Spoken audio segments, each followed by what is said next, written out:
is not to desire money, but desire wisdom so that when you get money, you'll know what to do with the money.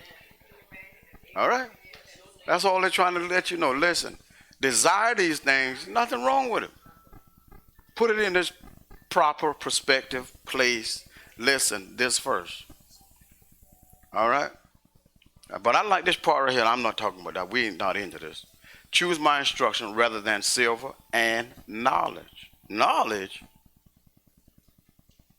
rather than pure gold. Knowledge? What you talking about knowledge? There's a whole lot of religion that teaches knowledge. But you can talk to them and they have no wisdom. Listen, quote unquote, this man is not your enemy. All right, y'all getting what I'm talking about? I don't want to say certain things. That man is not your enemy. He's never been your enemy. God never called him an enemy. Now you can be, against God, but that man is not your enemy because that man can be saved just like you can. All right? All right. Now notice I say that man. So we ain't going to go in. All right? This man is not your enemy. All right? Is there any other colors we don't know? That man there is not your enemy. That man is not your enemy. All right? So remember that. These people are not your enemy. It's what is driving them. It's the forces that's within, that's driving them. It's not per se the person. All right? So wisdom is better than knowledge. All right? Wisdom is far better than knowledge. Remember I told you about the young man in scripture that he teach more than wisdom. And he gave me some insight on this, the way he helped me with it. Gave me the verse and stuff. And then God gave me some more insight on it. And here this man is very wise, living in this town. And this town is about to be overtaken by another king.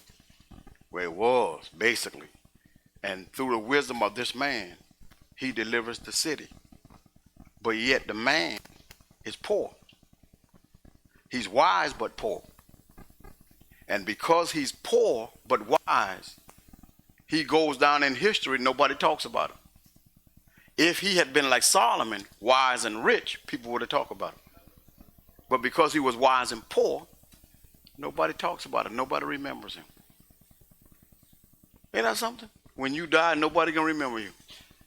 And you so wise. No, let's put it like this.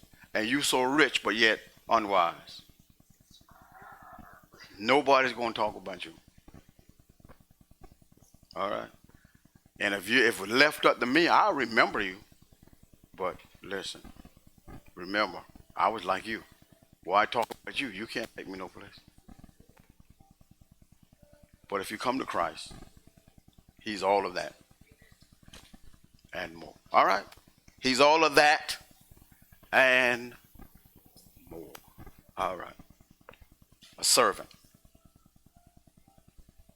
There are many different directions you can go with this, many different definitions as to a servant. But we just want to touch base, and it's stemming from a particular verse that we talked about when it came down to angels, come down to the angels that the Lord has dispatched and are here in the earth realm and are here in the service and are here listening to me talk about the God. But the Lord or the God and whom they have displayed to me, listen, they are here excited about what I'm saying, and I'm not talking about you. Okay, let's get that clear.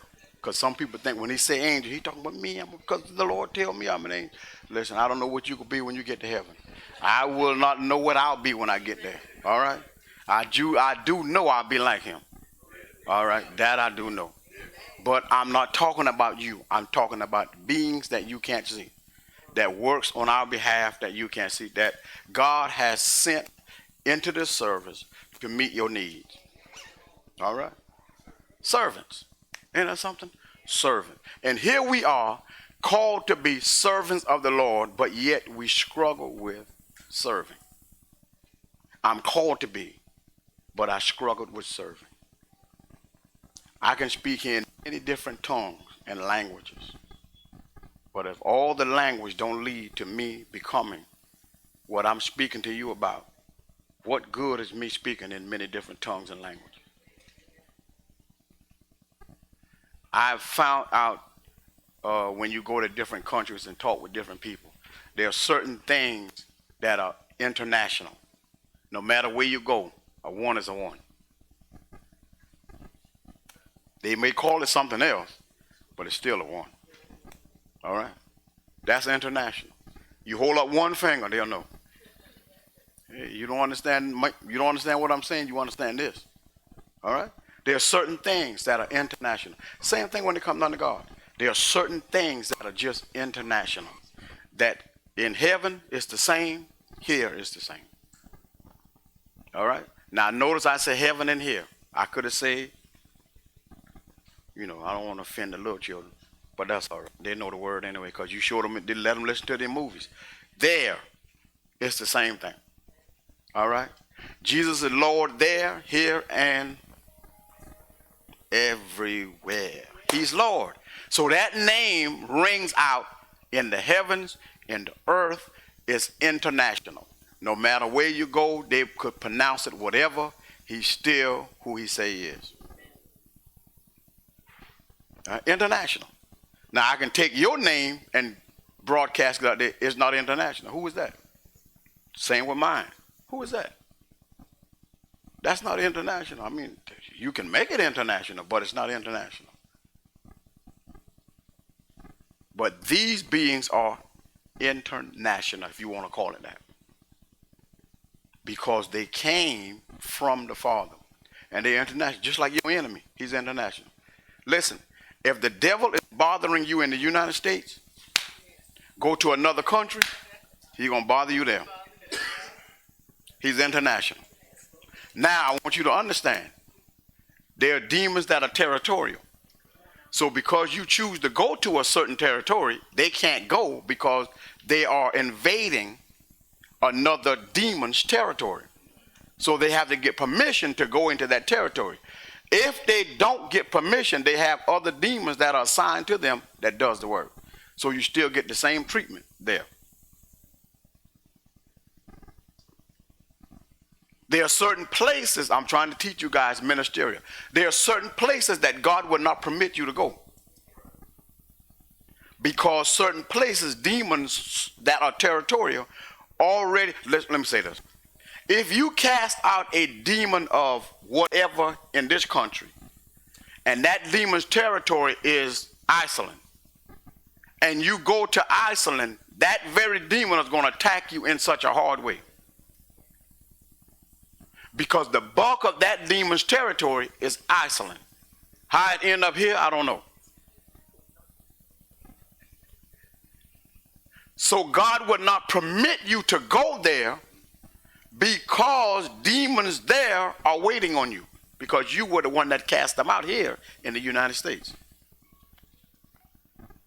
Most of the demons we dealt with because we are quote unquote Americans. Beep, Americans.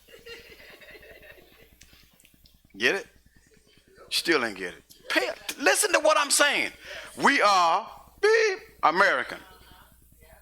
Okay? Americans. Now you got it. So most of the demons we deal with is from the motherland.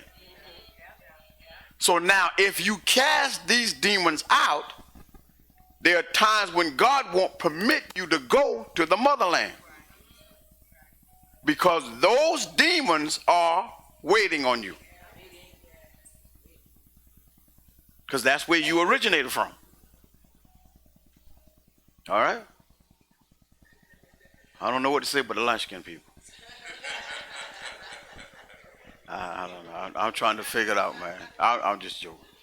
But whatever you deal with is normally the territory that you came out of, your skin color, the territory that you came out of. So therefore, those demons, because they are assigned to your family, I don't care if you was here when your ancestor was brought from wherever. That has nothing to do with you. It has to do with what was assigned to them from the beginning. What was assigned to them from the fall. All right? It has nothing to do with it. Well, I didn't have nothing to do with it. Well, I didn't have nothing to do with it either. I had nothing to do with it. All this had to do with spiritual things. But listen, it is to my advantage to find out. And the Holy Spirit will teach me what I need to know to become successful in these areas. If I refuse to become knowledgeable or successful in this area, I'll pay the price. And I've paid the price long enough. You've paid the price long enough. Don't blame your parents for what you're not doing. Well, we all are. We was. Sean, don't blame Schubert for what your children don't get. Your children, don't blame your mom for what you, because the same knowledge. Now, let me share something with you, and I'm going to just take you into a rabbit hole and I'm come out. Listen. It is up to you to teach them to become greater than you. If you refuse this, you pay the price. You pay the price. There's no example of that in the Bible. There is. There is no one except the Father that's greater than Christ. But he taught them to be like him. You and I have the advantage of teaching our loved ones how to be greater than we were.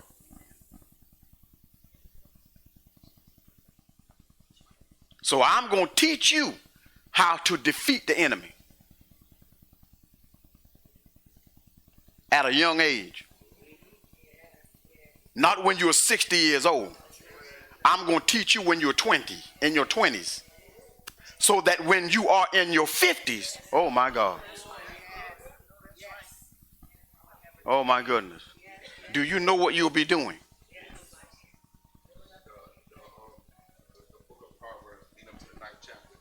Basically, the father is sitting down with his son, teaching him everything, every chapter.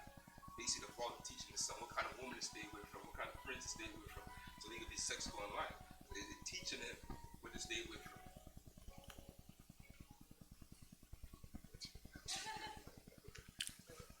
I'm still right here. You teaching? That's what Shane. I thought you was teaching, like you say you teaching, the father's teaching his son what to stay away from. I'm asking you, are you teaching? Okay, I just want to make sure. And you said, no, I'm just sharing. No, I'm asking you, are you teaching? All right. Listen. But I want you to understand this. Whatever the territory that you're from, originated from, this is what, I'm going to share something with you guys. Some people don't do it. Some people do. Listen, let me share something with you. If you want to know what type of demons operate in your family, do a research. Now, when I say a research, don't find out who married who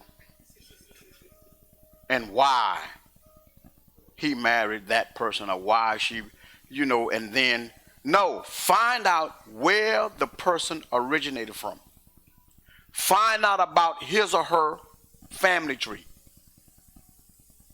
Okay? And if there is alcoholism in the family, then I need to start binding this demon, though I'm not an alcoholic. But that demon is a sign to his or her family. And it's a possibility my children could end up with the spirit attacking them. All right? Most of you ain't going to do the research no way. Because you're waiting on me to do it for you.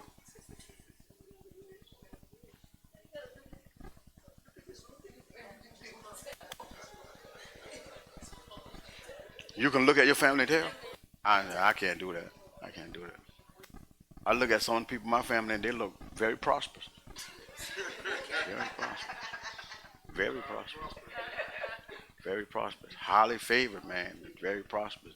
Going places in the Lord and stuff like that. Amen.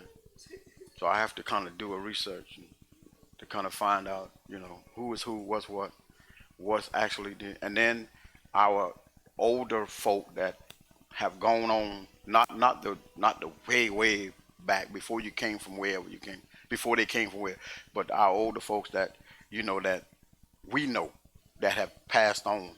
There were things that they hid that they didn't talk about. And with us being naive, young, and whatever, there were certain things that they didn't. Soul spirits are dealing with. They are hovering. They are attached to the family tree. And if someone doesn't take authority, now here is the thing, and I want you to understand this.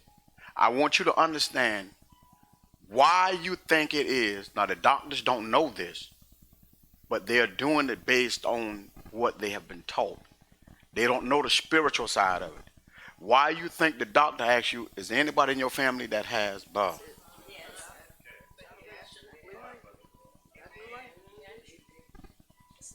So that they'll know, how to treat you or what to alert you of. Okay, listen, there's a possibility because this is where you and I know that, okay, if I start naming all these things that my family deal with, then it's telling me some of what's in the family.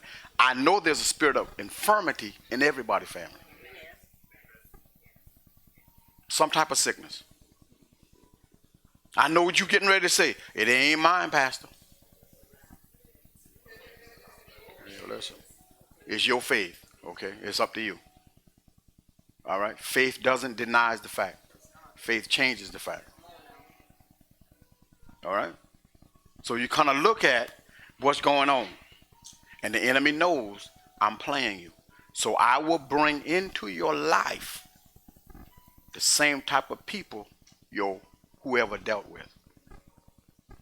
Because I want you to be the same, a failure. Now some people do, when they understand certain things, they just say, I don't want to be like that. And they just don't want to be like that. Because I want you to understand this right here. I want you to understand this right here. Man has a will.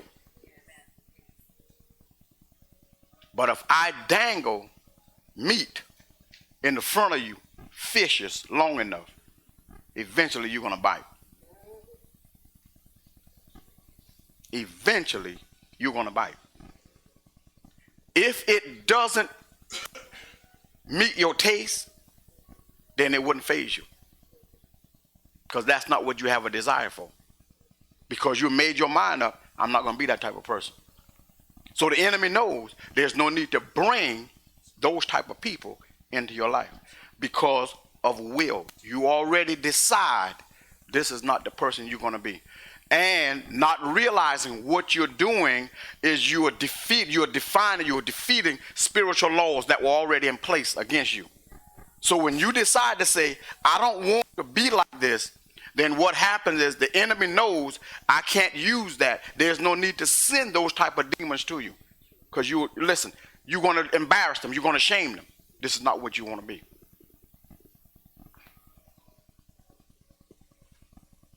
But I have other things assigned. If the enemy studies your life, why aren't you studying his life? Okay? He studies you to know you.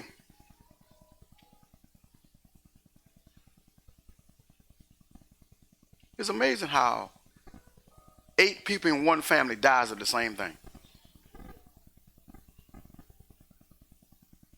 And we say it's the will of God.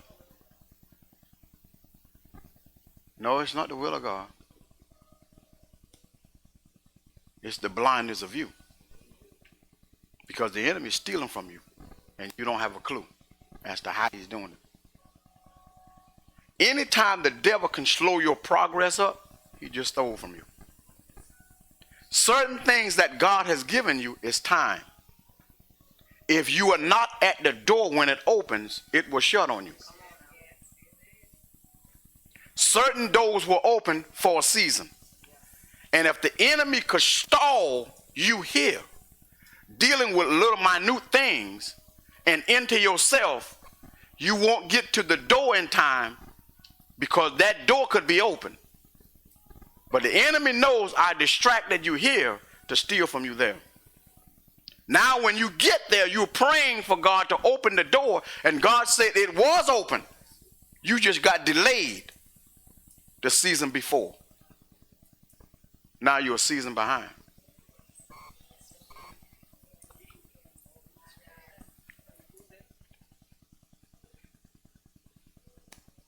Pastor, how could you teach this? How do you know this? I don't know. I'm just telling you what the Spirit of the Lord is whispering to me to say. But I know it's true. I know in my spirit it's true. Isn't that something? Isn't that something how we are stolen from and don't even realize? Let me share something with you. For the years it takes for me to hate you, hatred not only is witchcraft, but it blinds me from the things that God has for me. Because I'm taking the time to hate you, and all my energy is going into doing this, rather than my energy and strength going into moving forward in God. The bulk of my conversation is about you, when the bulk of my conversation should be about him.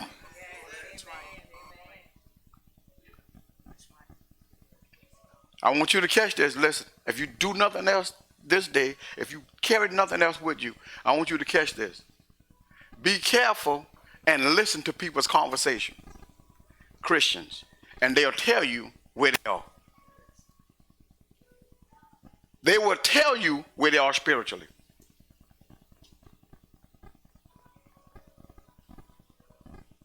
Based on their conversation.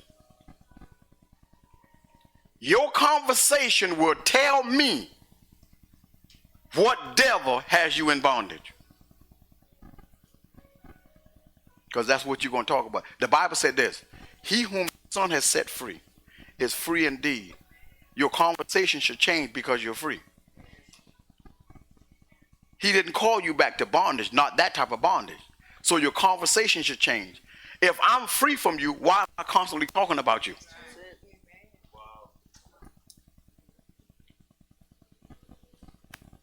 Why?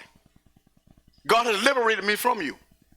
The best thing I can say, I thank God that he set me free from you. How do you mean he set me free from you? My conversation is no longer about you. And when someone else brings you up to me, I will say, just pray for the person and keep moving. Because my conversation is not, listen, let me tell you something. My conversation is not about him or her any longer. I want you to understand this. This is how you find out what the enemy is doing. He will send someone to you to whisper to you about what the person is doing. And if you're not careful, you will join in the conversation, now being distracted. Just for a moment. Too many of those distractions will cause you to go right back into bondage. This is one of the reasons why God cannot get to you the things that he want to get to you, because you're so easily distracted. Ask the question sometime, why is this person always coming to me, bringing me news, what we call gossip, about this person? Why? Because the enemy knows I can tie you up 10 to 20 years, and you cannot affect me for 10 to 20 years. By that time, your children is of age, and I got them also.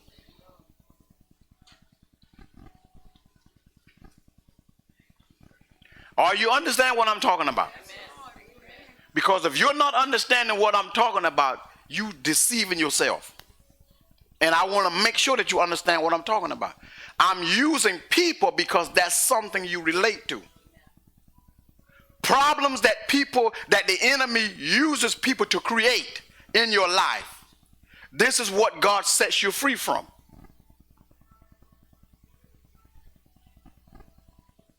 If I deliver you from a demon, I've delivered you from the demon that caused that to happen in your life.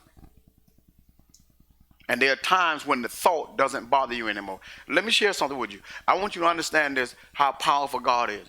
I remember like certain thoughts and stuff just steady running through my mind. And God will, some things God will allow you to just work out, and then there's something God will just immediately stop it.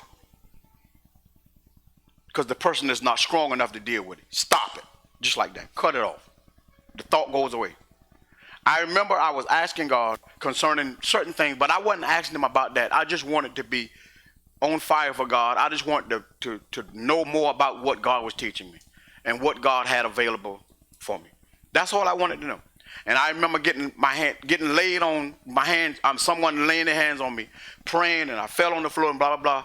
But when I got up, the room was different. The room was bright. When I went into the place, the room was normal color. It was the normal light room. But this time, when I got up, it was like my eyes had, like someone took cataract off my eyes or something. And the room was bright. It was lit up because of darkness that was in my life. It was lit up. Now, the next day, I didn't know this.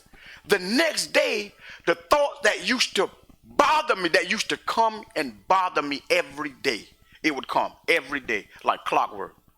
The thought didn't come no more. The next day, the thought didn't come. And I'm thinking to myself, why can't I think sin no more? The thought would not come. Because every day, I was thinking about sin. And now I'm asking myself, why isn't the thought coming? So here's what I did. Wise young man that I am.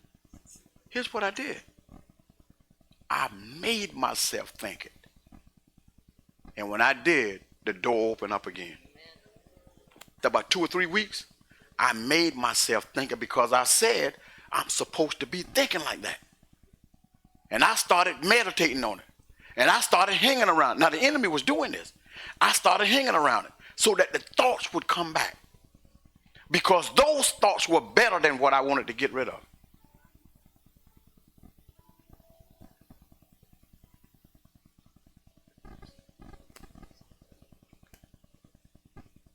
What's wrong with every day you thinking about somebody messing up?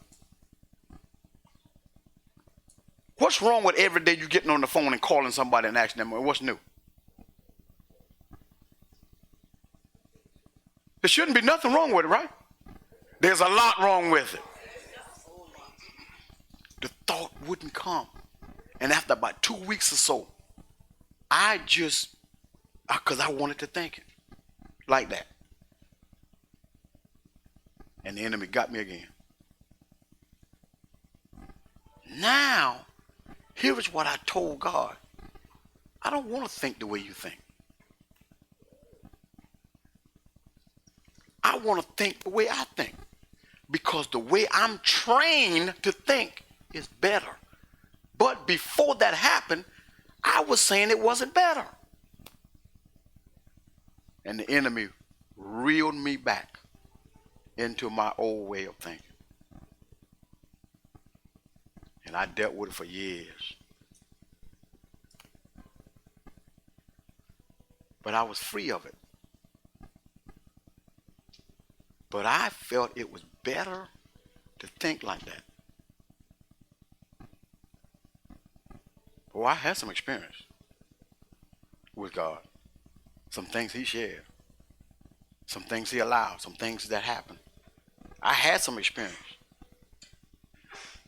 And now I'm understanding why God kept saying, I didn't make you like that. I remember doing something that I shouldn't have been doing, and then when I was questioned as to, I knew it was wrong. And then when I was questioned as to why you did it, I tried to lie. And God said, I didn't make you like that. I didn't make you a liar. He is that. He's the liar. You're not. I didn't made you like that.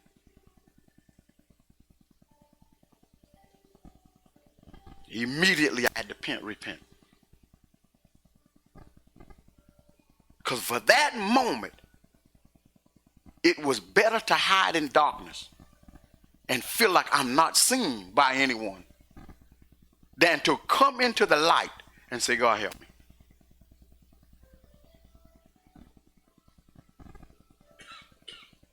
The Bible said man rather darkness.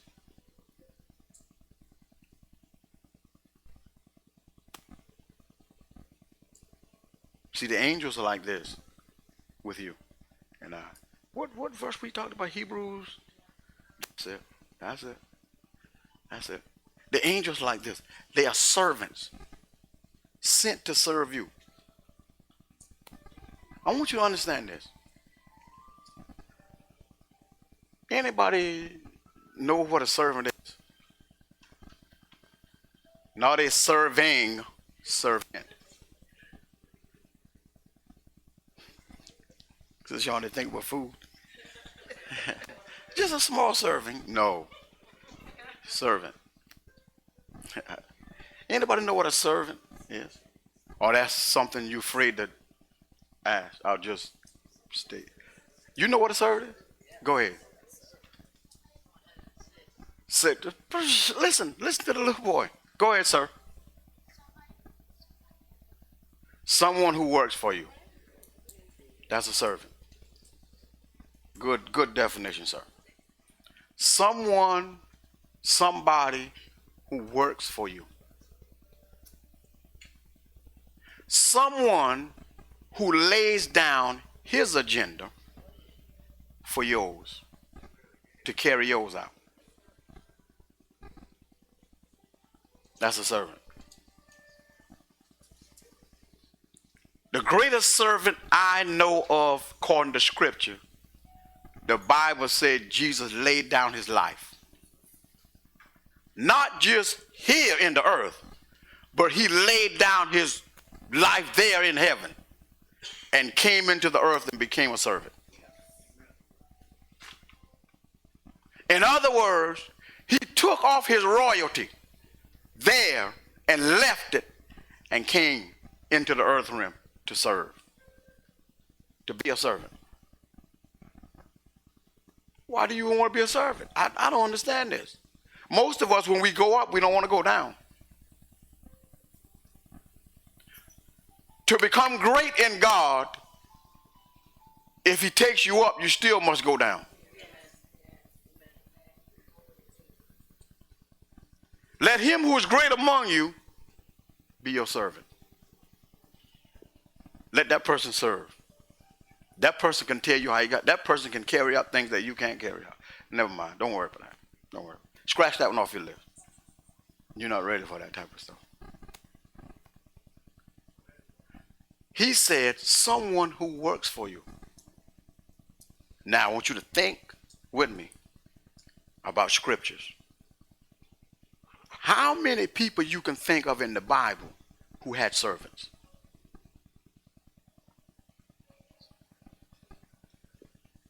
How many people in the Bible who had servants? And any of these servants you could think of what were their duties. Abraham. Remember he sent his servant to find a wife for his son. Now I want you to understand this. I want you to understand this. Catch this. I hear the Spirit of the Lord. Catch this. When I say catch this, please, just if I don't say I hear the Spirit of the Lord, just catch it anyway. If I say catch it, catch it. All right? You know what catch it is? Write it down, man. Record it or something. Catch this. I hear the Lord says, this is the greatest example of salvation in the Old Testament. I'll say one of the greatest. Listen, I hear the Lord. This is the greatest example, but I'll say one of the greatest because there are a whole lot of others too. But listen now. Abraham, being a father, sent his servant to go get his son a bride.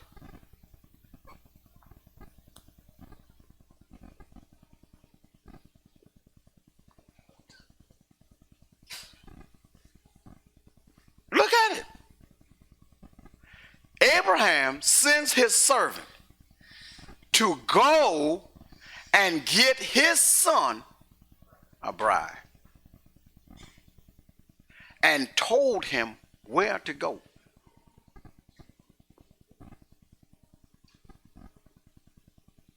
All right, that's all I'm going to tell you. I'm going on to the next thing. You fill in the blank. You put it how you want to put it. You are old enough in the Lord. If you are 2, you're old enough in the Lord. Because I've taken you off a pull-up if you 1. But I'm tired of changing those things. If you 1 in the spirit here, you offer pull-ups. If you 6 months, you offer pull-ups. All right? I don't have anything to do with mothers who refuse to feed their children solid food at 3 months. That's your personal problem. I'm going to mix some solid in there with you. You're going to eat some solid. That's just it. That's just it. You just walk around with no pamp on. That's it. You will learn how to go to the restroom or the bathroom at 6 months. Don't tell me what you can't do in the spirit realm. You tell me what you can't do in the physical, but don't tell me what you can't do in the spirit realm. In the spirit realm, you can do all things.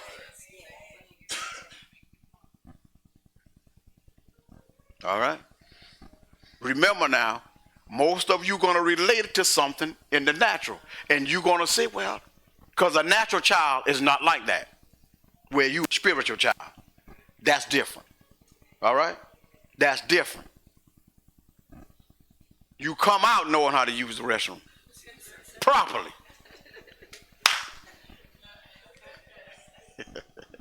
See, you're trying to relate something to the physical. You're like, well, Pastor, it's just not possible. A baby.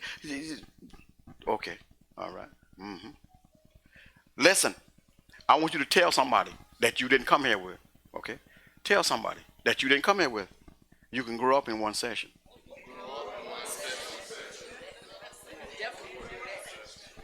One session. I want you to understand this. You can grow up in 1 season. You can grow up in 1 season. You can grow up in 1 session. If God has placed a hunger there, you can grow.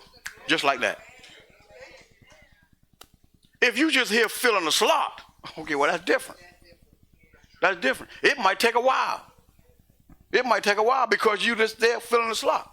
That's just whoever. No. If you are here with a hunger, listen, I'm here to step beyond you. Because if this is spiritual, I can grow quickly. It's something about spiritual food that's totally different from the woman at the well. Listen, give me this kind of water so I won't have to come back to this well anymore. Jesus said to her plainly, if you knew who it was that speak to you, you would ask of living water. The woman said, man, give me this water so I won't have to come back to this well anymore. You know what she was saying? I'm tired of being a baby.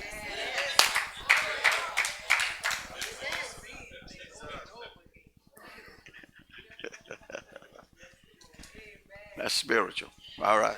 I'm tired of being a baby. I want to grow. I want to desire that. Something that will hold me. All right. We ain't going to that. Okay? We ain't going to that. But you can. Grow just like that. Just grow like that. But a servant, one who works for someone, he's employed by someone. Now, if you work for someone, you're a servant. Now, I want you to understand this right here. I want you to get this. Please, get this. All right? David gave a good definition. Servants differ from slaves. As servants, as the servant, he's subject to a master voluntarily. He's subject to that master voluntarily. The slave is not. Every slave is a servant, but not every servant is a slave. Every slave is a servant, but not every servant is a slave.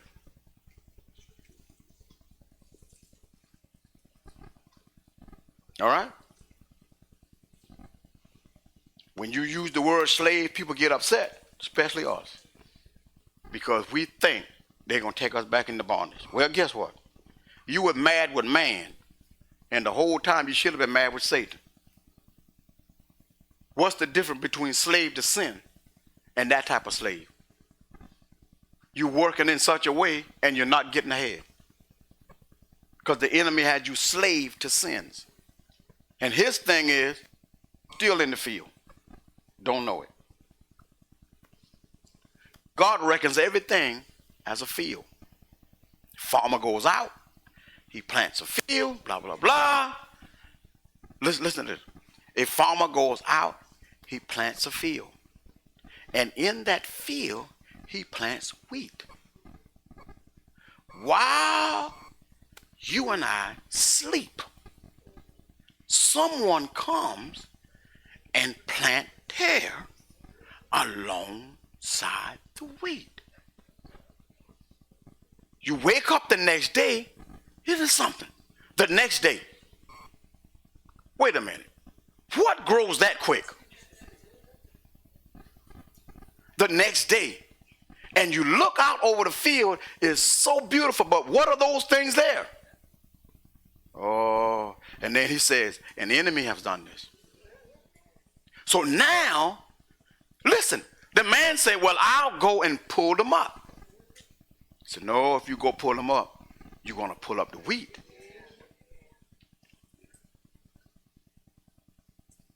Because you don't know how to discern. You're going to pull up the good and thinking you're pulling up the bad because your discernment is off. But here's what he said. He said, listen, don't you do anything. At the appointed time, my servants, the angels, will separate. See, you were excited about the wheat and the tare. You were excited about the separation. You were excited. But here's what you're not excited about. The angels going and doing what's right.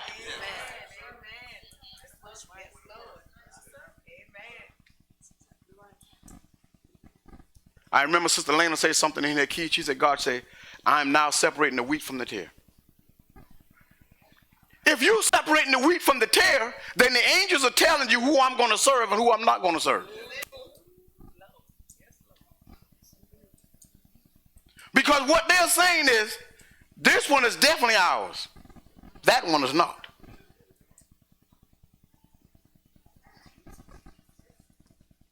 Isn't it amazing? Check this out. Isn't it amazing? Isn't it amazing how you grew up with a person, friends, and all of a sudden you don't have a desire to be with them no more because of the direction the person is going in? Could it possibly be there's a separation of the wheat and the... I ain't going to say no more because I don't want you to get offended. I don't want you to get mad.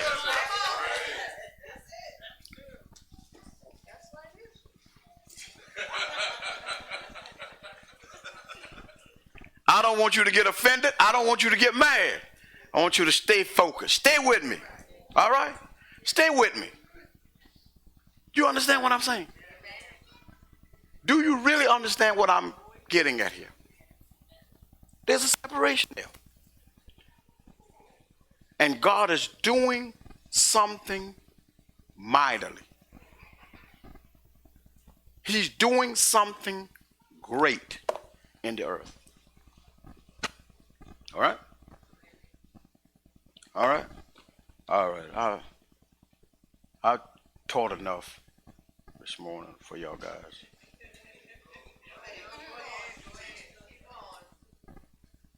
I've given you enough. It's amazing how. Say it again?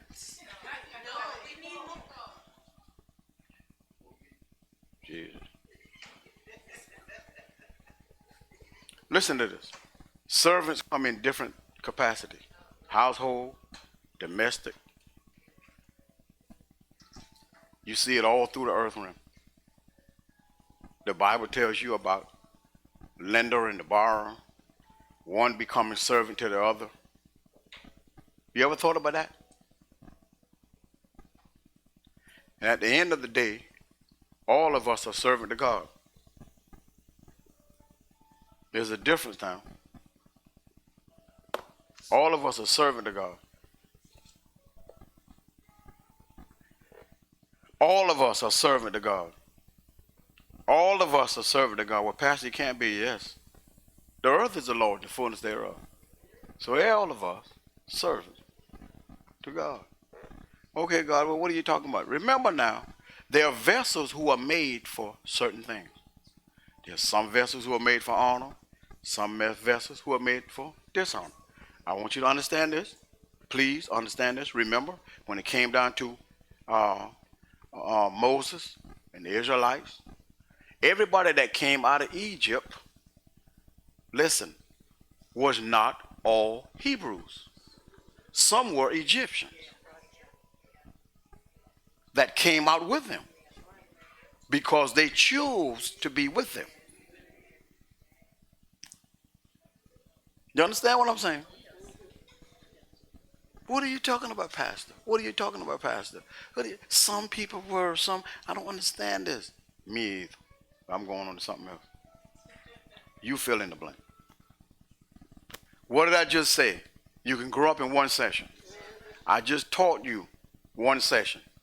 And if you hadn't grown up the way you can fill in the blank,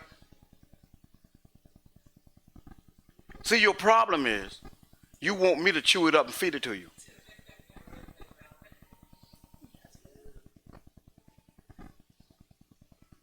Some people you have to do that to, Brother Joe.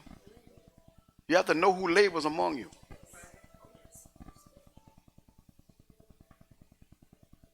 You have to know who labors among you. And you have to know how much to give and how much not to give. You have to know what to and what not to.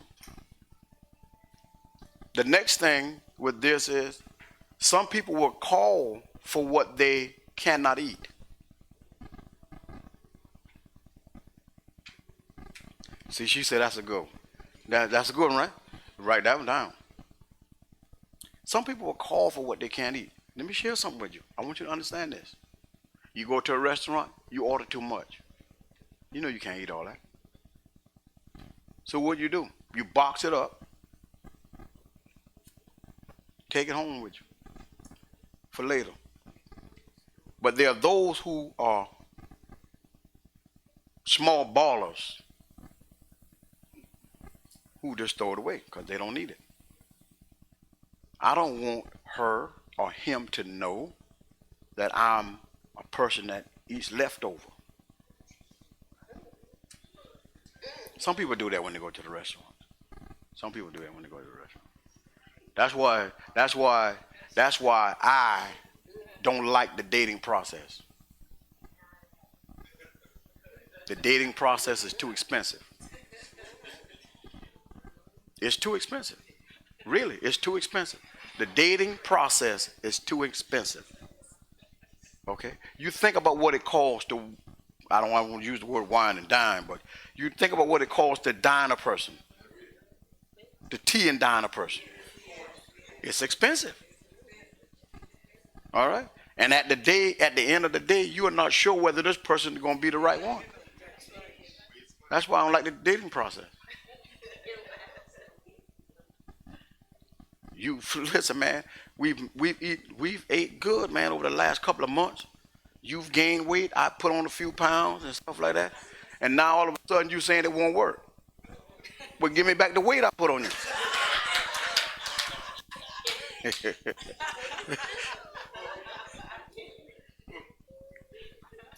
It's too expensive. You see what I'm saying? It's too expensive. And so, you're trying to impress people. I'm not going to take this food. Then when you get home, man, I should have kept that food, blah, blah, blah.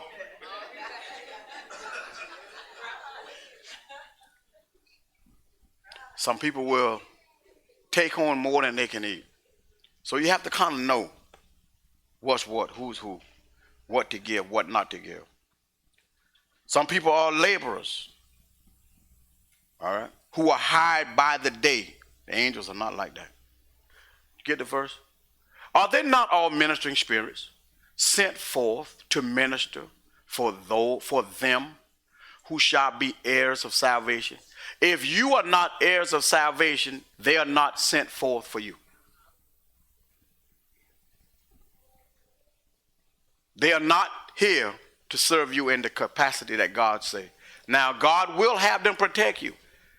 You know, he will have them to protect you because everybody is assigned some type of angel. Just like Satan say, everybody's assigned demons. Everybody's assigned angels. Everybody's assigned demons. I don't care how the cut go. Everybody's assigned. Pastor, I was born without demons. You was born with demons holding your hand when you came out.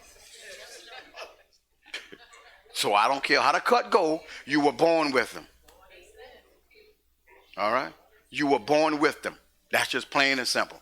They were there waiting. They were in the room. If you don't believe that what I'm telling you is true, go to the hospital, get yourself sick, in intensive care, at the point of death, and look at what walks around in the room. I promise you, you'll see more black shadows walking around in there than any. And they're telling you, they're saying in so many ways, I was here when you were born, and I'm here when you're getting ready to exit the world. God has given you ample enough time to accept him. You've proven that you don't want him.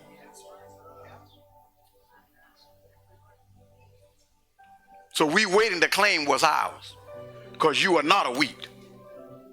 But you can, because God's grace is so good, so merciful, so loving that I'll give you enough time to accept me because I don't see you as a terror. I see you as wheat.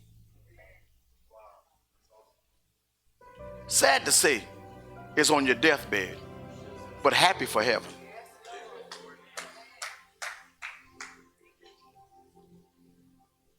The Bible says heaven rejoices over one soul. It ain't got nothing to do with, well, how prosperous was your life here? One guy said, I don't want to get to heaven and realize I was broke. Boy, are you sick? A pastor said this too now. Oh, Jesus. Lord help me. Listen, a pastor made this comment. He said, I don't want to get to heaven, and then when I get there, I realize I'm broke. Well, I can understand what you're saying. But listen, who in heaven is broke? I want you to understand this. Who in the earth that is born of Jesus Christ, whose father is God, whose father is Jehovah, whose father is Abba, listen, whose father is the all-knowing, the all-wise, the one that doesn't rest, the one that doesn't sleep, the one that doesn't slumber, whose father is the creator of the universe, and you broke. The problem is I'm prodigal, but I'm still a son.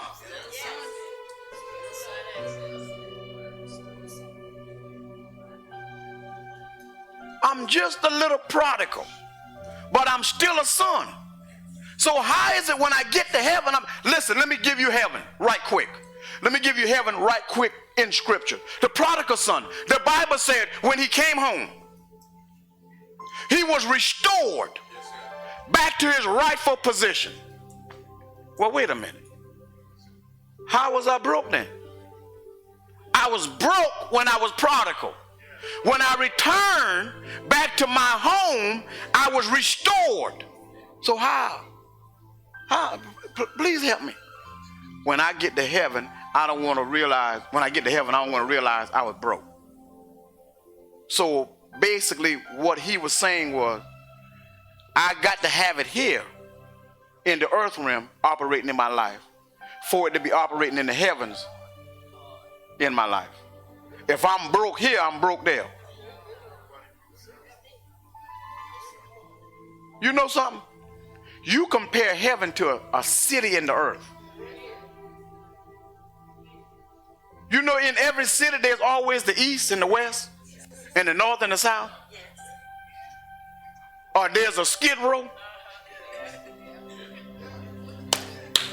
Y'all know what I'm talking about? I don't don't know too much about all the cities, but there's always a road, a street that people live on, and it's a good opportunity for witnessing. But I don't want to live on that street.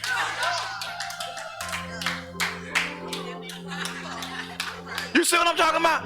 It's a good opportunity for witnessing and to work the gift that God placed in me. But I don't want to live on that street. You think heaven the same way? All right. If the Bible says streets are paved with gold, then which street is not paved with gold that the people live on like that? The next thing is, you are in a city where you don't pay mortgage to live.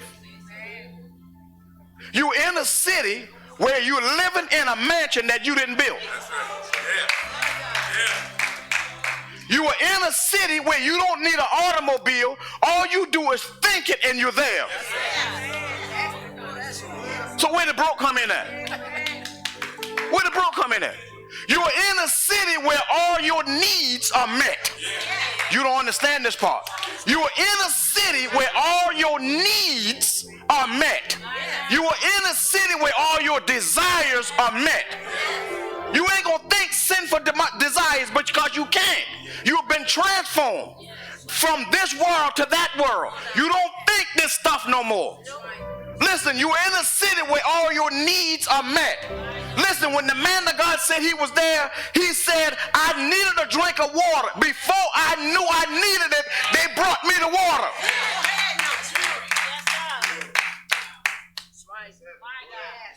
So how you broke? How you broke? Please tell me how you broke. How you broke? Boy, I'm trying to bring this from the heaven aspect of things to the natural, to the earth aspect of things. Listen. Today, if I do nothing else, I'm going to bring what's from heaven here. So if that's the case, then if I needed a drink of water there, and before I had the desire of needing the water, my needs were met. They brought the water to me in a gold goblet. Amen.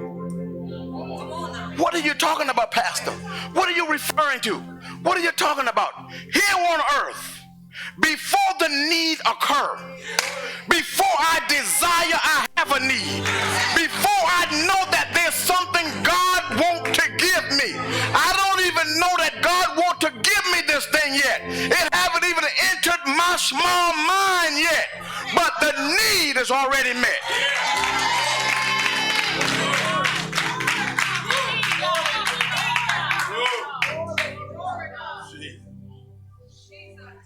What are you talking about, Pastor? What are you talking about? See, you don't know 10 years down the road. The enemy said, I'm going to touch your body with cancer. But what are you talking about, God? I have already met your needs. Before there is a need, before you realize cancer has come, I have already paid the price.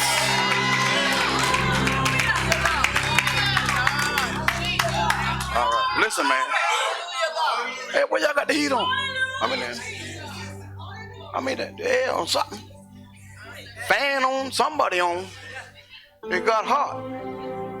All of a sudden. You hot? You good? You just got here, that's why. Listen. Is it on heat cool? It's off? Auto. Listen, and this is what people don't realize. It before you have that, boy, if y'all catch this revelation right here, man, you will walk out of this room into what God promised you and what I told you in one season, in one session. You will walk out of this room saying, oh, I got it.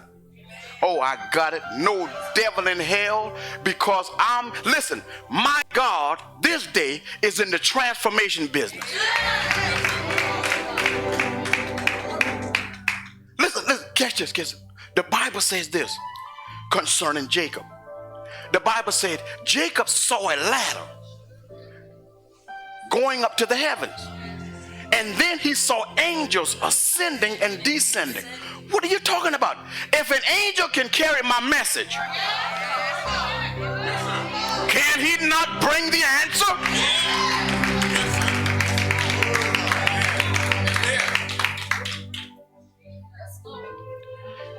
Sister Sean, their thing is, you give me the prayer, but you don't tell me the need. Because let me share something with you. An angel don't know when you're joking.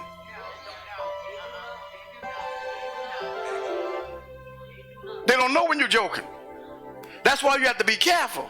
Now, you get by with stuff that y'all probably won't. I can get by with certain things because of what God has, Y'all ain't gonna get by with that stuff. Listen, I don't know what to do. They told me they don't want it.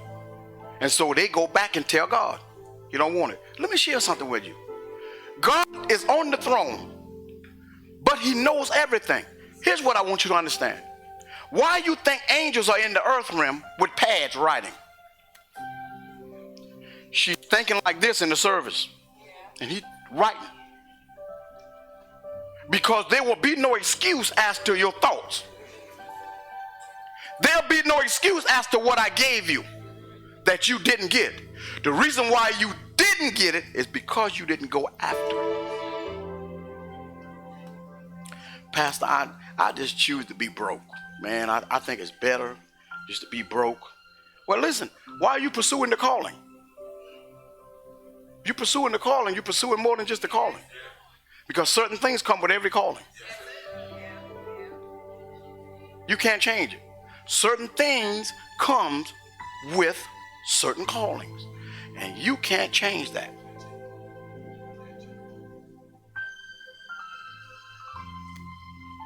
All right, let me ask you this question. Anybody know anything about, just a little bit about Jesus? Now, I can get some of you up here and you probably can preach it. But do you know just a little bit about Jesus?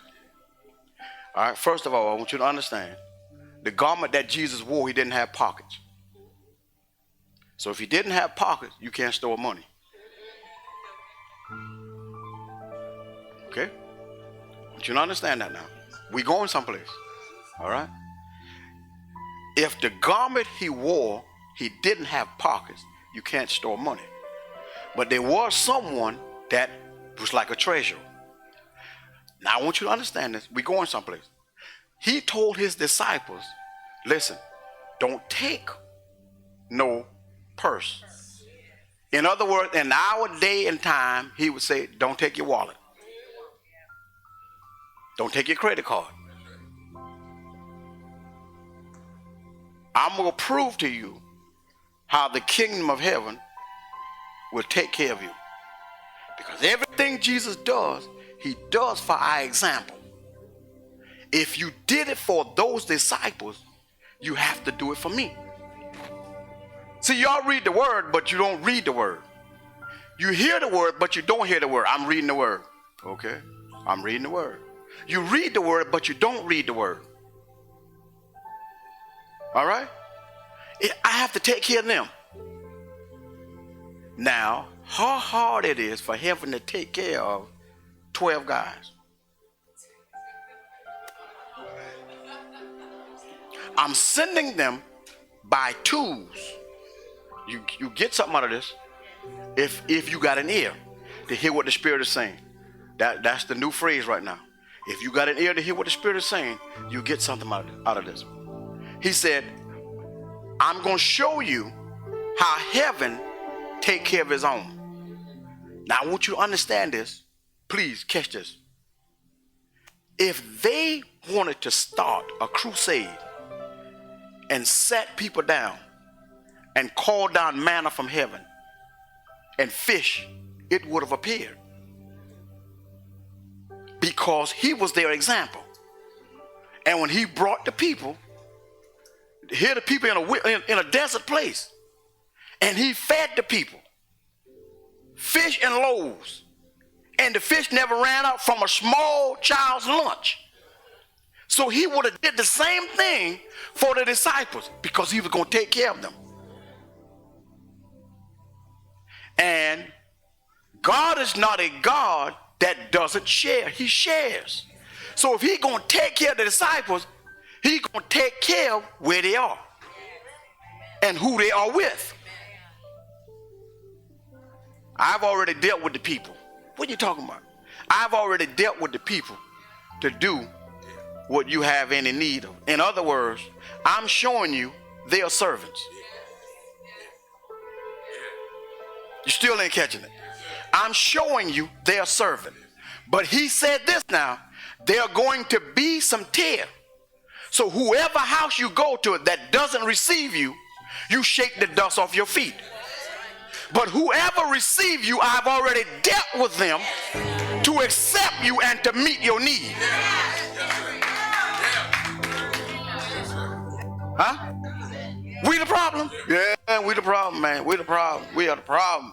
We're the problem. And so the enemy does this. What he does is he keeps sending you and I to people to discourage us who won't accept us. But there is someone who God says, no, one more door, knock on that door.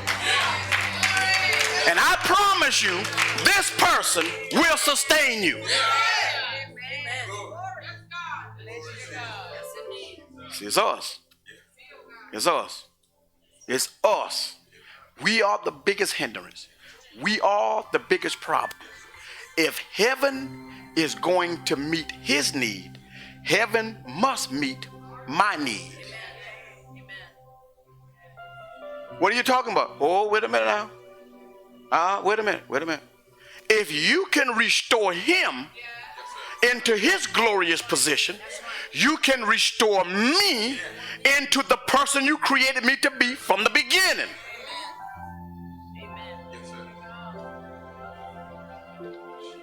So guess what? Listen, I ain't talking about if I got $1 in my pocket, I'm not broke. You still broke. In the day's time, you broke. What a dollar gonna do now?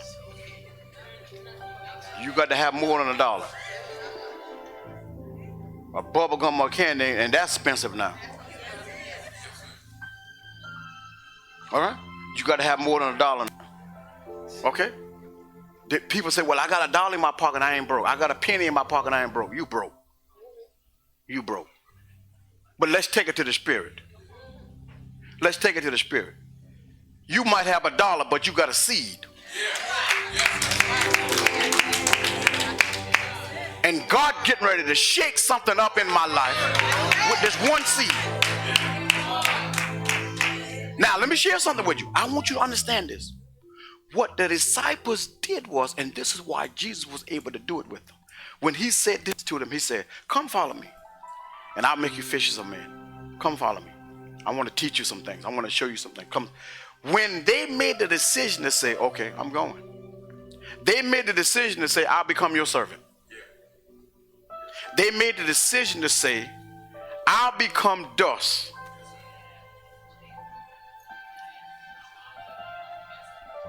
I'll become what you made me to be. I'll become the dust that you made me out of to serve you. And the Bible said they began to follow him. Now, if you follow him, it is a responsibility of the owner to take care of the servant. Amen. Amen. But the servant must be willing to serve. Let me take you to some spiritual stuff. Write this down if you want it. It's up to you. I want you to understand this. Everything I'm telling you is stuff you should have been writing down, but that's up to you. I want you to understand this. When Satan refused to serve God, he got kicked out. There you go. Wow. But with you and I, here's what he said. I'm married to the backslider. When you refused to serve me, you lost your identity. But I still love you. So I'm married to you. I'm not going to throw you out. But when Satan did what he did, get him out of here. Get him out of here. The Bible said a battle, a fight, break out in heaven. Now I'm going to go briefly into this just to help you out. See, Satan knew what he was doing, and here's what he did. If you are a person who in the presence of God, and this is what he was an angel that was in the presence of God. So he knew, and he know now how to come into the presence of God. And that's why he's allowed into the presence of God. There were certain demons that were with him, couldn't come into the presence of God. The demons that we've dealt with in the past were demons that could come into the presence of God. They could enter the presence of God. They were demons that would sit at the round table with meetings, and they knew that they had access. So what God allows, when he said, you are now dealing with powerful principalities, these were demons that were allowed to come into my presence. Not all demons are allowed. It's just like not all angels are allowed to come into the presence of God. But Satan was one of these angels that were able. So what he did was he influenced angels that were able to come into the presence of God because he knew what he was going to set up. And he knew if he had taken over the throne of God, he needed powerful angels to protect him. But when they got kicked out, they became powerful demons in the earth realm. Still ain't catching them. Still ain't catching. Now I'm gonna take. See, I told you I'm gonna take you into a rabbit hole and bring you out. Listen, and here is what God did. He sent his son, who was inside of him. He brought him out of him, sent him into the earth realm to defeat a powerful demon. And once he defeated the powerful demons, all of those disciples who said, I'll follow you, he said, I'm going to give you authority over what I'm getting ready to conquer. When I conquer this, I'm going to give you authority over this. And when he did conquer Satan, listen, we can't leave death out. When he conquered death, he said, this is what you have power over. If you have power over Satan, you have power over everything that is under him. So if that's true, then why have you chosen to be broke? Notice what I said. Why have you chosen to be broke? The next thing you're saying is, I don't know how to make it happen. I don't know what to do. God, you got to show me what to do. Listen, he's been showing you if you would follow. But you've been so distracted by everything, but still following. See, let me share something with you. I want you to understand this. I think I made this statement. This is true. This is powerful. He said, Jesus never stops talking. He's talking. Whether you're paying attention or not, he's still talking. What are you talking about? I don't understand that. It is amazing how he talked to you and you and you and you and telling different things. See, there are angels that are talking on his behalf, and the angels are talking about what he's talking about concerning you. But they're also talking to you about what he's talking about concerning you. So he's always talking because these angels are always bringing messages. You catch it one day. One day. You're a little shorty right now, but you catch it one day. Listen, you'll get it one day, man. You got to grow up, man. You got to see that baby. They're trying to learn how to read. See, you'll get it one day. Listen, how this thing is made. There's stuff on here. They're black. But I don't know my colors. Yeah. See, she learning. It could be a fan. See? And this is what they don't understand. Is this part of what God is doing. Listen, I'm protecting you. I'm taking care of you. How is it you made a decision to be broke? When I provide for you. When all your needs, listen, Jesus didn't come into the earth realm and all his needs were not met. He came into the earth realm, all his needs were met. He came in saying, Father, send me. I'll show them how to conquer this. I'll show them how to do it. I'll show them how it's done. I'll show them what you gave them authority over. Listen, in the garden produced for Adam in his territory. In his territory, the garden produce. In his territory. I don't understand this, Pastor. I don't understand what you're talking about. In his territory, the garden produce. In his territory, the garden produce. You can't go to Africa and expect it to produce if that's not your territory. The territory that God gives you is going to produce for you. The Bible said he planted a garden, and in a certain place eastward, he planted this garden, and he placed man there. Man, you stay here, and it'll produce for you. When he kicked man out, he kicked them out of the place that was designed to produce for him. Boy, when you find where you need to be. Boy, when you find where you need to be, when you find where God created, boy, when you find out where God want to place you, when you find out this is it.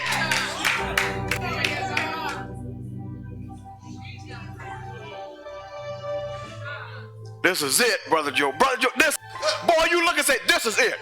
This is it. This is where I'm going to prosper. This is where I'm going to be rooted and grounded.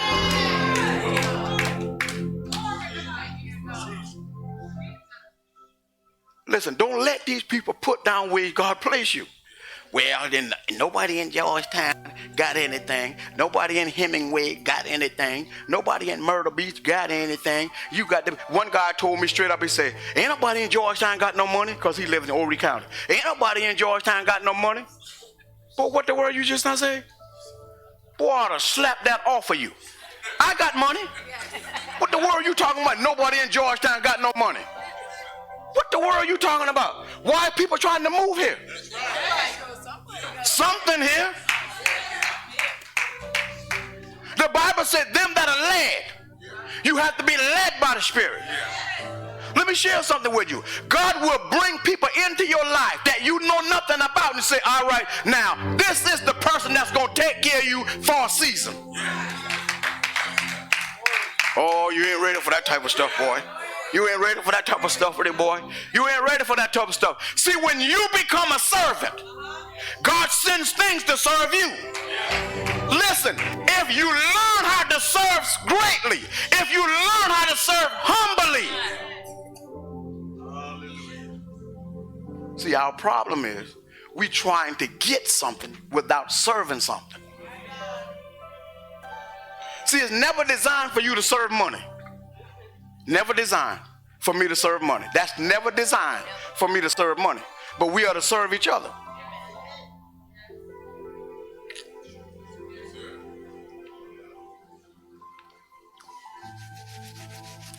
What are you talking about?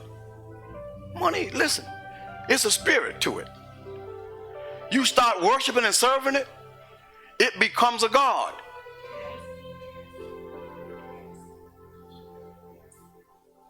The Bible tells you to seek first, not that. Okay, God, I'm following you. I'm following you now. I don't know how this thing will come out. I don't know where you can lead us, but I look at this thing with the disciples. You led them boys into some tough areas, but you brought them out. Listen, man, he led them into some tough situations because the Bible said, listen, he went into the temple and begin to take a whip and drop. You know what kind of tough? You say, man, what is he doing? Fighting these people, man, beating these people and stuff like that, man. Driving out those heathens. This place should be called. And here you are, driving out all these people, and I'm following you, not even realize what all is going on. But I'm in the fight with you. You got me in a tough situation. But he got them out of it. Once he drove them out, he began to teach. What were you driving out? See, he was driving spirits out that were in these people that had taken over the house of God. He's driving them out so that he can restore his father's house. You still didn't catch it. The only thing he did with you and I, He drive out the evilness in us to restore what was God from the very beginning. That's why when a person ain't want to be delivered, you need to be, boy, you need to be spanked, boy. I started to say slap, but I ain't saying it. You need to be spanked, man, because you don't understand what God trying to do. Now, here it is, God trying to get to you. All right, let me ask you this. I'm gonna just say this. Let me just say this right here. Listen, you can't have money without a mission, without a purpose. Okay, why do you want God to give you this? First of all, why? So you can buy another house. Well, let me share something with you. I want you to understand this. You cannot buy what heaven has for you there. Okay? So you're not going to get a house made of gold mingled with black gold, that the glory of God smokes from it, comes from it, like smoke. But it's the glory of God. So you can't buy that here in the earth realm. So now, what are you trying to buy with it? Okay? Okay, God knows you need transportation. But what are you trying to buy with it? See, God knows that the system is set up here. The only way I can get my gospel to where I need it to be is going to take finance. One man, so the devil said, one man, when he put on a crusade, it's thousands of people now. You're talking about thousands of people. Like over 30,000 people in some settings. But it costs $900,000 to put on that service. What do you want the money for? Your first thing is, Sister Sean, is this. Are you crazy? 900,000 what? To put on a service? Ain't no way. Wait a minute. The Bible says heaven rejoices over one soul. So what that means is, if Jesus had to come from heaven for one person, he would have came for one person. In other words, God would have bankrupted heaven just for you. So you trying to tell me $1 million is not enough for one soul? What is the value that you will put on a soul? What is the value you put on a soul? What is the value you put on a soul? And let me share something with you. What is the value you would put on a person who this one person gets saved? 10 years later, this one person now is getting thousands of people saved because you sow a seed of $900,000 to win one person who is now winning millions to God. See? Well, Lord, you don't want us broke. He don't. You know how many people in this world that trust God for a drink of water? You and I don't think about it. But you know how many people believe God for water today? You know how many people are praying to God, please send evangelists into this country to save the people.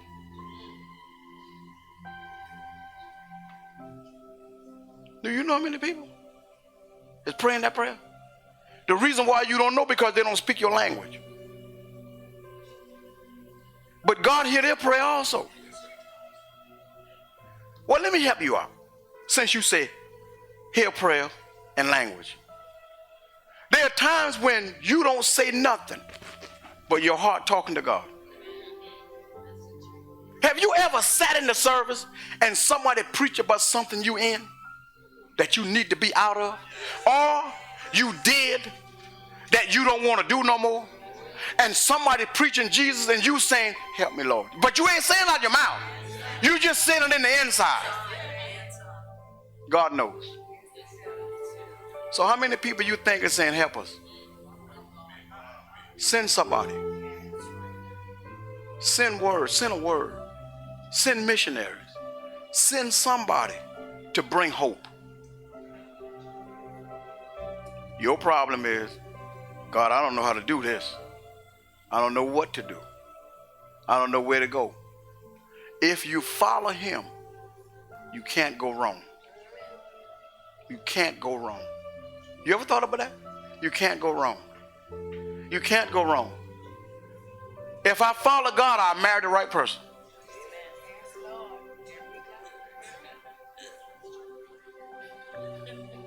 Though they don't see nothing in her, but God sees everything in her. I married the right person. Listen, let me tell you something. Do you know how many people in this earth realm who are pastors today, who are drug addicts, junkies, that God saved, and some decent woman or some decent man end up marrying this person who possibly got AIDS? But when my God is a healer,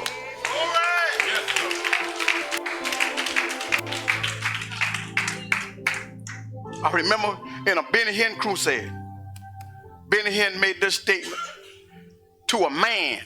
Yeah, I don't know, man, probably about 3 years ago. He said, in the service, there's a man in here that God is going to allow you to end up with AIDS, to prove to you he's a healer. And you're going to be an example for those in the world. When we went to the service in Greenville, the man was in the service some years later. And he said he's sitting in the service, and here Benny Hinn made the statement and said, you're the man that God allowed to have AIDS. You are in this service now today, and God said, I'm speaking to you right now. Your healing is today. The man ran out of the audience, ran down to the stage and said, I'm the man that God said 3 years ago would end up with HIV AIDS, but God would heal me 3 years later. 3 years later to the day, in that service, God healed the man.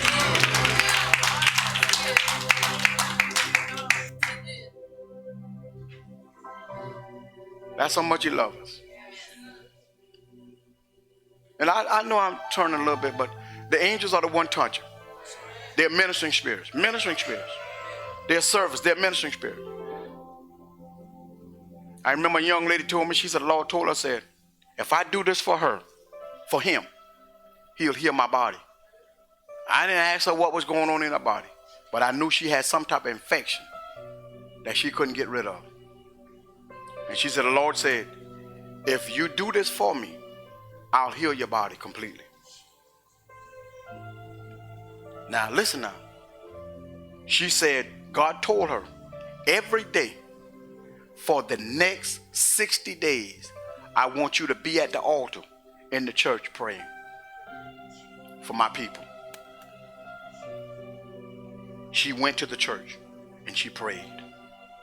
She prayed every day. She took her kids with her. They were little kids too. She took her kids with her. Little kids, man, she took her kids with her. The kids at the altar, and she praying. Listen now, the kids at the altar, and they playing around in the church, you know, so, but she praying, being faithful to God. When she got through with the prayers that God told her to send up for 60 days, she had done gone over 60 days. She had forgotten about the promise. And God sent a word and told her, said, I did in you what I promised I would do. As you were kneeling before me, every day I was taking something out of you. As you intercede for my people, I was ministering to your body, because I need you in the earth realm to intercede on the behalf of my people. And this was my way of getting your attention. Now, daughter, you're completely healed.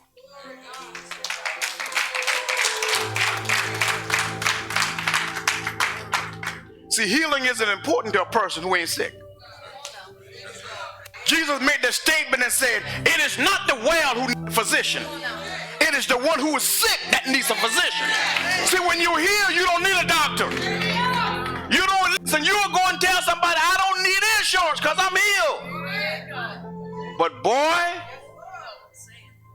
in time, and time And time and time, and time and time and time and time, something is going to touch. God allows things. Well, listen, not that.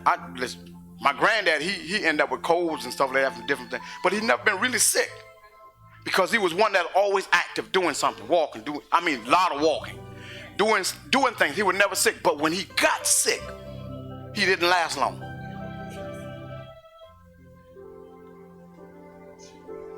And on his deathbed, a man came to him. And the man asked him, "Do you know who I am?" And he said, "You look like a fellow, sick but out of his mind. Said, you look like a fellow that lived down the street from me." And he asked him, "Well, what is the fellow name?" And he told him the fellow name. He said, "That's me."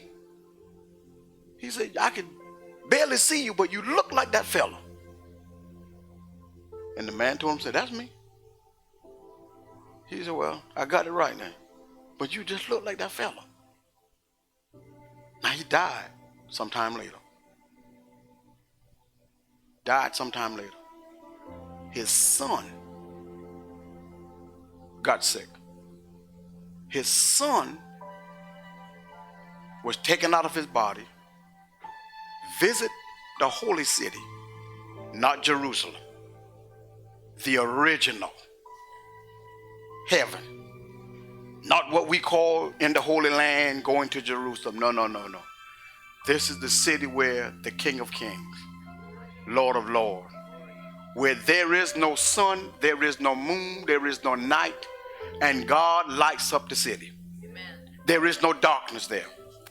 There. And when he came back to himself, he said, "I saw my daddy. He's there in that city. And he have a home there."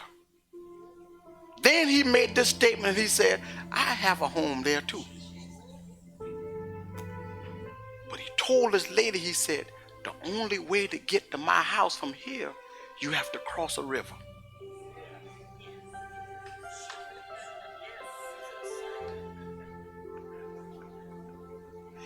You have to cross a river.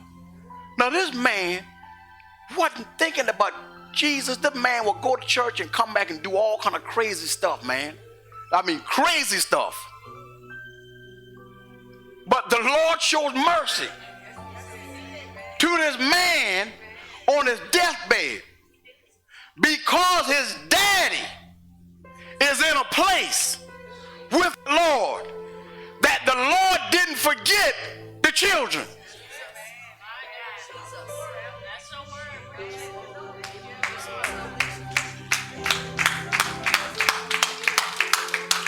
When Jesus made this statement to those on the cross, one died, he said, "This day," he looked to the other one.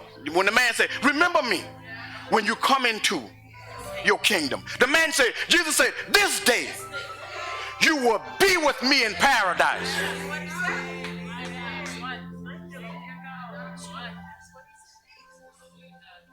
John 14 said, "I go away to prepare a place for you. And where I am, there you will be." You ain't catching that, man. "And where I am, there you will be also." Listen, if it wasn't so,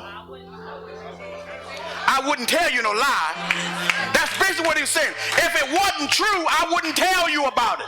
But because it's true, I'm talking about it. I'm giving you some assurance. What are you talking about? When he said that, he said, "In my Father's house, there are many mansions." Wait a minute. Many mansions. There are many. Boy, you ain't got a clue, man. You don't have a clue as to where God taking you. You don't have a clue as to what God has put in you. You don't have a clue as to who God called you to be. Call me what you want to call me. I can tell you one thing. I got more than one house in heaven. Call me what you... Listen, let me share something with you. When Jesus went to prepare a place for you and I, Listen, when he went to prepare a place for you and I, he prepared a place for everybody who would be there. Ain't nobody missing it. Even that hellraiser that you don't like no more, that you have allowed your focus on Jesus to be sidetracked, that person, God said, I got a place for it. The question may be you.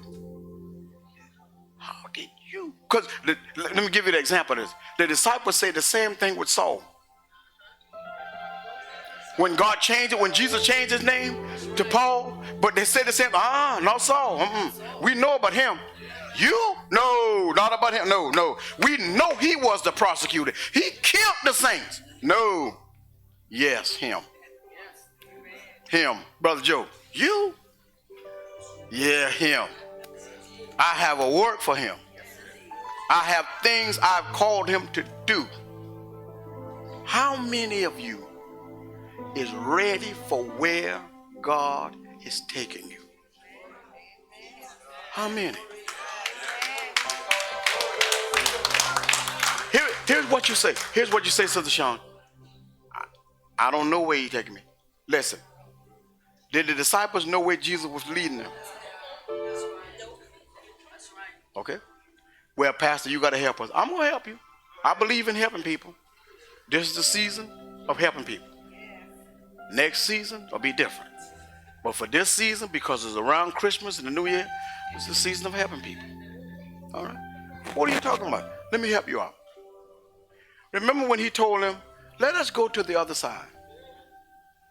Now remember, I'll never leave you nor forsake you. Trust me. And the Bible said he's in the mountain praying.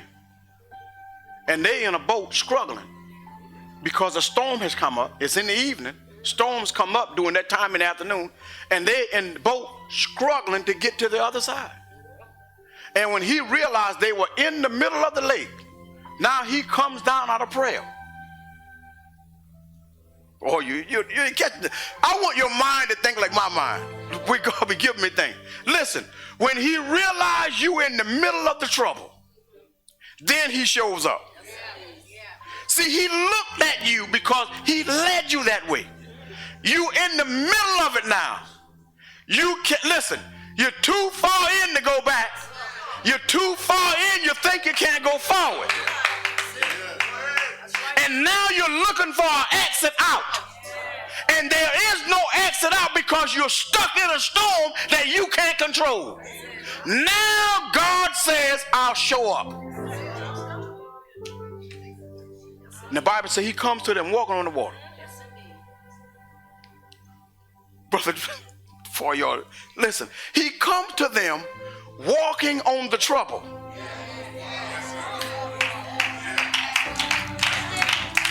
He comes to them walking on the problem. That would, listen now, the water was raging. He comes to them walking on it, signifying I'm above it. I'm my shade. Oh, I'm above the problem. I'm teaching you to be like me. I'm teaching you to be above it.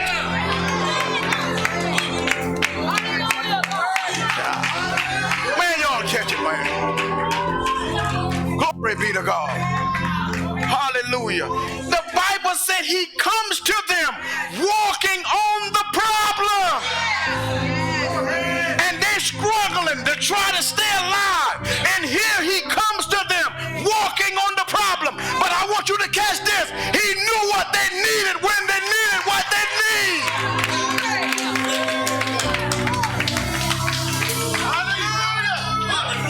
Glory be to God. He's an on-time God.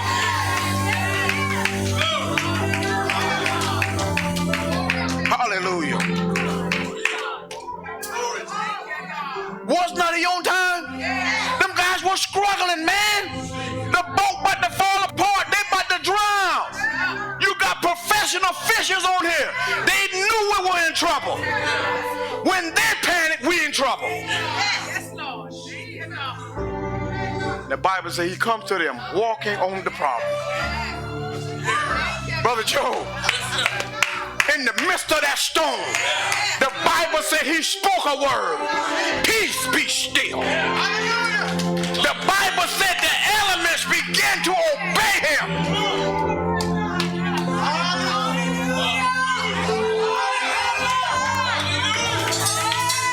Power he given. That's power he's given. What are you talking about? What are you talking about? How are you speaking this over the elements? There was a prophet by the name of Elijah. The Bible said he prayed, and we prayed, it did not rain. The Bible said when he prayed some 3 years later, the Bible said it rained.